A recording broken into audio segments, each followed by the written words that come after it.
Hi guys, welcome back to our channel. My name is Sergey and I'm the owner of Sergey Green Studio. We provide photography and videography services here in Los Angeles.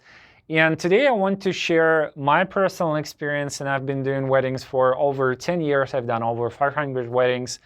And I'm going to be sharing with you my wedding photography tips. That would be valuable for someone who is thinking about starting wedding photography business, or for someone who wants to learn a little bit more, and there is always time to grow as the photographer, as the business owner, and maybe for someone who's just curious about how we work and things like that. So let's just go step by step. And I put together 10 most valuable tips that I learned throughout the years. Some of them I knew, but it took me a while to really understand them and really to apply them into my wedding photography business. And the very first one, it's actually happened that way with the very first one, is the 40-60 ratio. What does it mean? When I start doing wedding photography business, one of my colleagues, and he's been doing this way longer than I did, he told me right away, so if you want to be a successful wedding photographer, you have to do your photography 40%, you have to spend your effort in this ratio. So you have to do actual photography 40% of the time, 40% of the energy has to go there, and 60% of the time you have to do your business part. You want to market yourself, you want to take care of business part. Most of the photographers, especially at the very beginning, and I know few who does that, even doing this for like 6-7 years, what they do, they taking care of the photography part for 80% of the time, and the rest is like 20 goes to the business. You don't want to do that. You want to have a clear vision that the wedding photography business is actually business.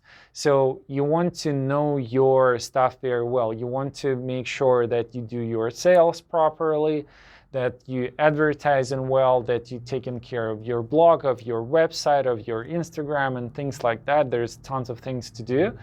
And you want to make sure that you keep in this ratio. It's probably not going to be a comfortable thought for you at the very beginning, because you're thinking like, oh, I'm doing wedding photography. I'm a photographer. All of my time has to go to the actual photography and to editing pictures and things like that. But no, if you want to be successful, if you want to book tons of weddings, 60% of the time you have to spend your energy on business part. The second tip is to stop spending your money on gear. Many photographers who just starting doing this mistake, and I had actually many clients who bought like a very expensive cameras to photograph their kids and other events. They spend tons of money on gear. Do not do that. It's not very important. Me personally, I'm using 3 lenses, and all of them are relatively not expensive. They like $800 to $1,000 per lens, which is pretty fine if you're making money from the photography. But if you're just starting, you don't need that much. I had few second shooters on my weddings who's bringing like huge cases full of lenses and everything. I'm like counting this money, and I'm trying to figure out how you actually afford this, because you just started. So they getting into the credits and everything like that. Do not do that. It's much better way to spend your money. And the better way to spend your money is, the third advice is to invest in yourself. We lucky enough right now that we have tons of material on YouTube and on other blogs and things like that. You can learn a lot just simply from YouTube. You don't really need anything else. There's tons of very good courses online as well. I'm probably going to create my own later on. But it's much better to invest in the knowledge, because the knowledge is going to stay with you, and the equipment would just go with time. So it's very important to learn things. What I do, and still I do that to this days, I'm creating the calendar, and basically every like 2 months or so, I'm taking some sort of course, or I'm learning some things that I didn't know before. Right now, for example, it's the videography part. I don't do videography personally. I have a couple of very talented videographers in my studio, and they shoot in the weddings and other commercial things that we do. But I learned it for my own, and I feel like my photography growing through the videography. So if you don't know things, learn them through the courses. Again, there's tons of courses online. Photography in general did not change that much in terms of the composition and things like that, in terms of the classics overall. So you can go and read classics like from Cartier-Bresson, let's say, or Kudeika, or anyone else. If you would be interested, I'm going to put the list of my favorite books in the description. Again, just invest in yourself and learn. 4 tips that comes from this too actually is to know your equipment. If you bought the lens, it doesn't mean you just working with your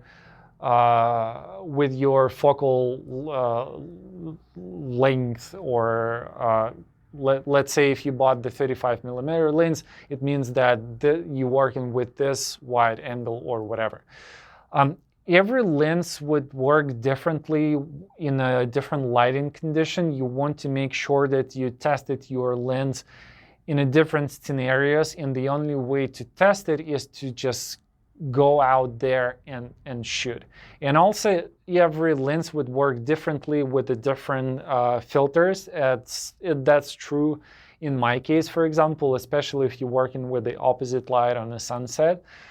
But through the photo shoots, you will figure out how your lenses actually work, how your equipment work. For example, 50mm from Sony work completely different from the Nikon 50mm in terms of how this light work on the lens, what kind of shots you can get, how you can play with the sun and things like that.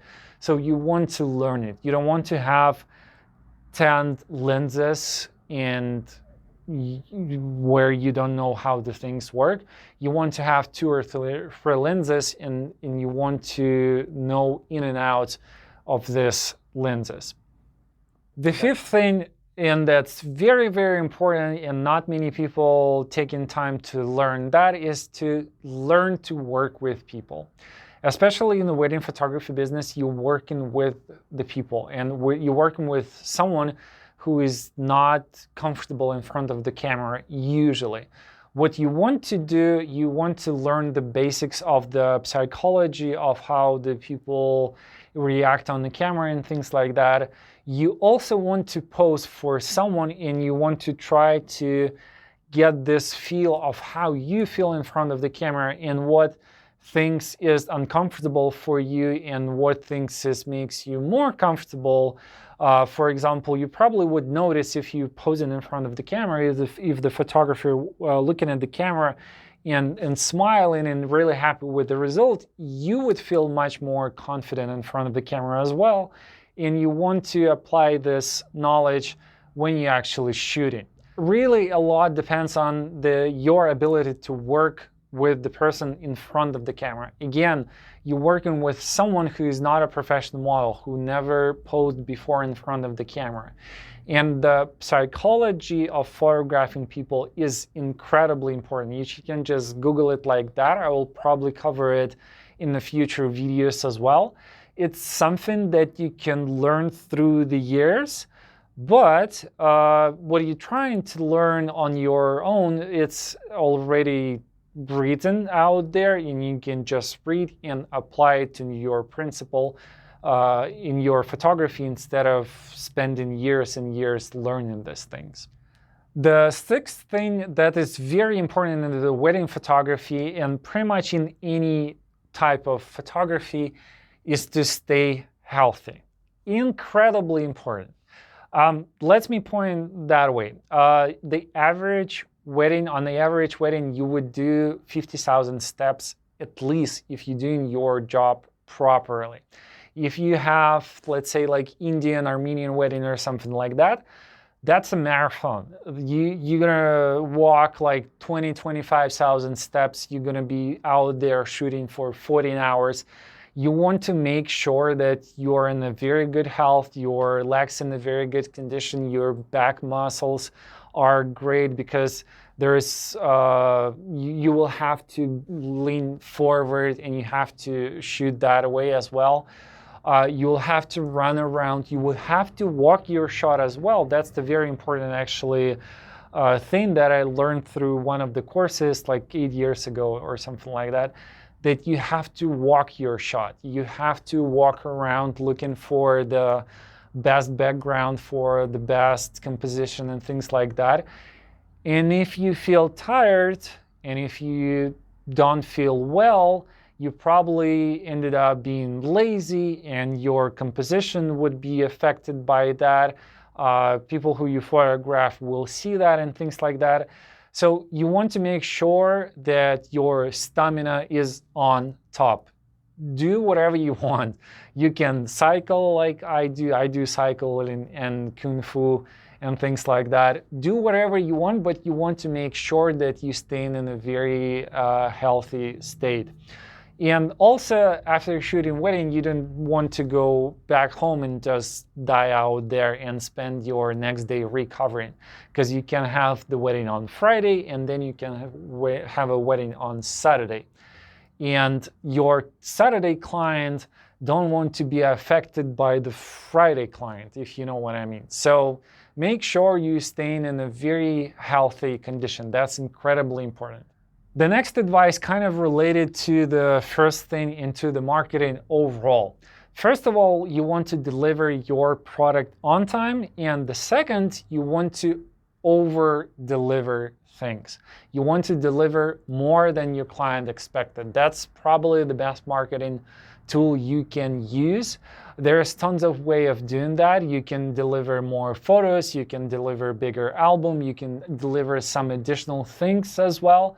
But that would be the best marketing you can do.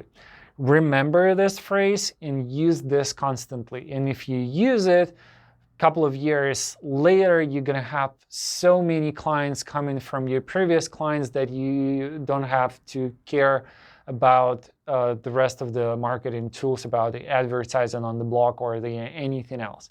This is very, very powerful. The next thing, and it's especially important when you're just starting, post what you want to photograph. Do not just post everything that comes in front of your camera. Probably at the very beginning, you will have to accept some gigs that is not in your dreams, I would say.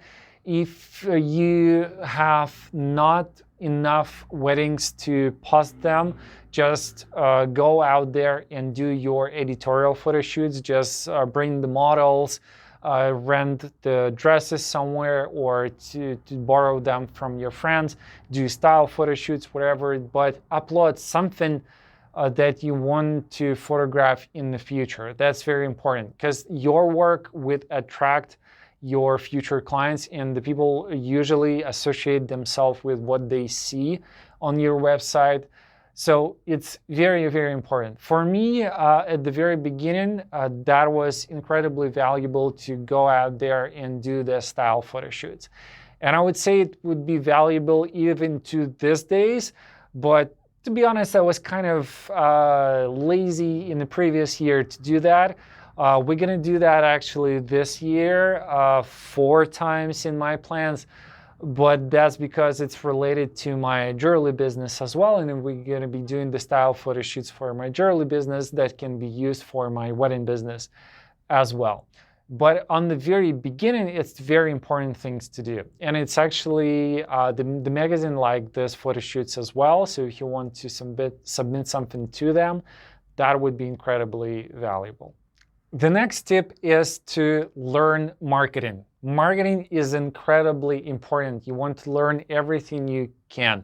You want to learn a little bit of Facebook advertising, a little bit of networking, pretty much everything that related to wedding photography marketing and marketing overall. You want to make sure you learn that very, very well, and you want to make sure that you apply that as well. That's right over here in the 60% of your business. If you ended up learning things and you clearly see that you're not really doing this, let's say you're not really doing the Instagram, you're not really taking care of that part or anything like that, do not just ignore it. Hire someone who can do this for you. Do not skip it. It's an incredibly important thing. And you can always afford someone who will take care of that for you. At the very beginning, of course, you're not going to be able to afford someone like that, so you will have to do it yourself. If you don't really have passion for that, it's not important. Passion is not important. It's dedication that is important. So just do this without overthinking, and then hire someone as well. And the last tip is this one is number 10, and that's incredibly important. You won't believe how important it is. It might not be obvious for you at the very beginning, but just remember this: the wedding is not over until you did the backup of your wedding, until you get back home and do the backup. It has to be in your mind. You cannot sit and relax until you make sure that you did the backup of your wedding, or triple backup, or whatever like that. Probably the worst thing that could happen with you is to lose the wedding, to lose the footage or the part of the footage. I lost it once. I lost it from my camera, and not because I didn't do the backup. It's just because the memory card in my camera burned. I had the footage from the second shooter, but still I lost the part of the ceremony from my camera. So now all of my cameras has two cards in them, doing constant backup one on another. And I also, when I finished with the photo shoot and when I came back home, I always do the backup at home, and then I can relax and say to myself that the wedding is over for me at this stage. Of course, there is editing other things after that, but you can call it a day after you did the backup. Just remember this, it's very, very important. Of course, there is tons of other tips, and I'm going to be sharing them with you. I'm going to be glad sharing them with you, because while I'm sharing, actually, I'm learning myself. If you have any other questions, please ask them in the comments. That would be very, very valuable. We're going to learn together. Thank you again, guys, for watching.